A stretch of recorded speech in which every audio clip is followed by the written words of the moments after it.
بسم الله الرحمن الرحيم. اللهم يا رب اشرح لي صدري ويسر لي أمري واحلل عقدة من لساني يفقه قولي. صلى الله تعالى على حبيبه سيدنا ومولانا محمد معدن الجود والكرم وعلى آله وصحبه وبارك وسلم. آج انشاءاللہ العزیز کچھ باتیں اللہ کے نبی کے اہل بیت کے حوالے سے ہم یہاں پر ذکر کرتے ہیں. اللہ اکبر. سب سے پہلے حدیث مبارکہ ہے صحیح مسلم شریف کی 2408 نمبر حدیث ہے. زید بن ارقم رضی اللہ تعالیٰ عنہ اس حدیث پاک کے راوی ہیں. آپ فرماتے ہیں قال رسول اللہ صلی اللہ تعالیٰ علیہ وسلم انشدکم اللہ فی اہل بیتی انشدکم اللہ فی اہل بیتی انشدکم اللہ فی اہل بیتی 3 مرات. زید بن ارقم فرماتے ہیں کہ اللہ کے پیارے حبیب نے فرمایا کہ میں اپنے اہل بیت کے معاملے میں تمہیں اللہ سے ڈراتا ہوں. میرے اہل بیت کے معاملے میں اللہ سے ڈرتے رہنا. میرے اہل بیت کے معاملے میں اللہ سے ڈرتے رہنا. دوسری حدیث پاک میں جو کلمات ہیں وہ یہ ہیں اذکرکم اللہ فی اہل بیتی. میرے اہل بیت کے معاملے میں تمہیں اللہ کی یاد دلاتا ہوں. اللہ اکبر. ایمان کیا ہے؟ ایمان یہ ہے کہ جناب رسول اللہ صلی اللہ تعالی علیہ وسلم کی زبان اطہر سے جو کلمات صادر ہو گئے ان کو ماننا یہ ایمان ہے. یعنی اہل بیت سے محبت یا اہل بیت سے بغض دونوں باتیں ہیں. محبت کرتے ہو یا اہل بیت سے عداوت رکھتے ہو، دونوں معاملات میں اللہ سے ڈرتے رہنا. یعنی جو اہل بیت سے محبت کرے گا اللہ اس سے راضی ہوگا، اور جو اللہ کے نبی کے اہل بیت کی عداوت نعوذ باللہ دل میں رکھے گا اور اہل بیت سے بغض رکھے گا اللہ کے غضب کو دعوت دے گا. دوسری حدیث مبارک اللہ کے پیارے حبیب نے ارشاد فرمایا انی تارکن فیکم الثقلین ان اخذتم بہما کتاب اللہ و عترتی اہل بیتی اہل بیتی. ترمذی شریف کی حدیث پاک ہے 3788 نمبر فانظروا کیف تخلفونی فیہما.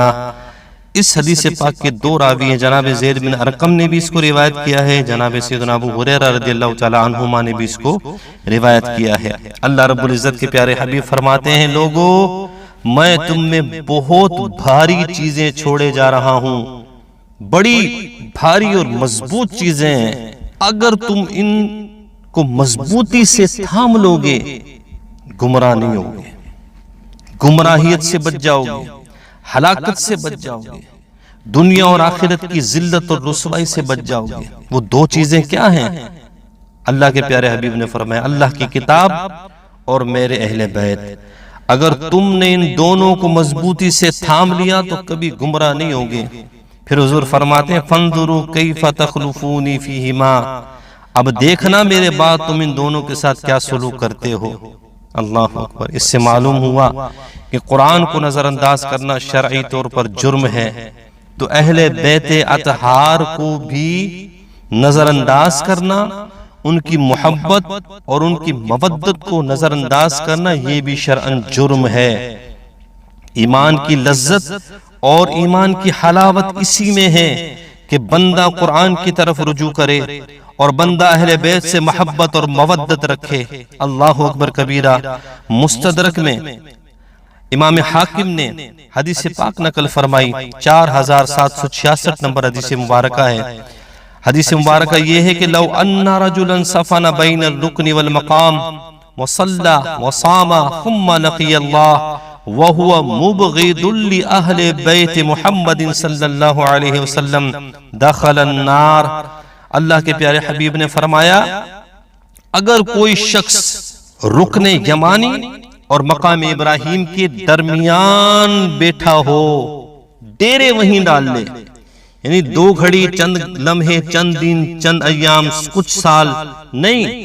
حضور فرماتے ہیں جو بندہ رکن یمانی اور مقام ابراہیم کے درمیان ڈیرے ڈال لے، جب تک اسے موت آئے تب تک وہ رکن یمانی اور مقام ابراہیم کے درمیان بیٹھا رہے، یعنی ساری زندگی جو بندہ کعبے میں بیٹھا رہے، بیت اللہ میں، حرم میں بیٹھا رہے، اور صرف بیٹھا نہ رہے، بیت اللہ میں صلی نماز پڑھے، ساما روزہ رکھے، پھر یہاں تک کہ اسے موت آ جائے اور اللہ سے جا کر کے ملے، کیا زندگی ہوگی؟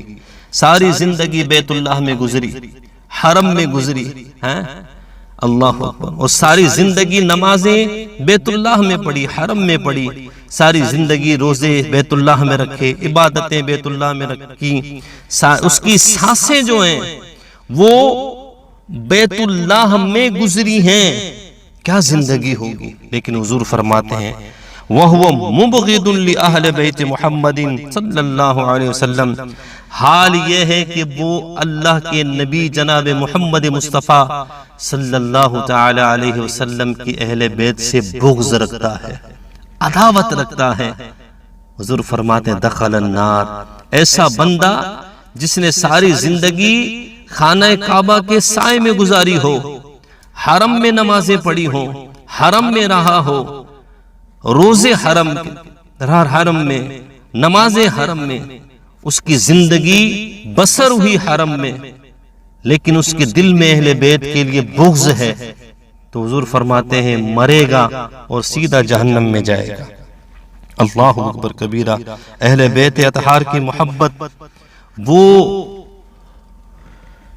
ہلاکت ہے کہ جس بندے کو اللہ دنیا اور آخرت میں رسوا کرنا چاہتا ہے، اللہ اکبر، وہ اہل بیت کی نفرت اور عداوت میں غرق ہو جاتا ہے۔ یزید کیوں ذلیل ہے؟ یزیدیت کیوں آج رسوا ہے؟ اس لیے کہ انہوں نے جو جنگ کی ہے وہ اللہ کے نبی کی آل سے کی ہے۔ اللہ کے نبی کی آل یہ اللہ کے حبیب کے لیے مقام غیرت ہے، اور اللہ کے نبی کی غیرت کو للکارنا یا اللہ کے نبی کی غیرت کو نقصان پہنچانا یہ اللہ کے غضب کو دعوت دیتا ہے۔ اس لیے اے مسلمانوں، آج لے ان کی پناہ، آج مدد مانگ ان سے، پھر نہ مانیں گے قیامت میں اگر مان گیا۔ وما علینا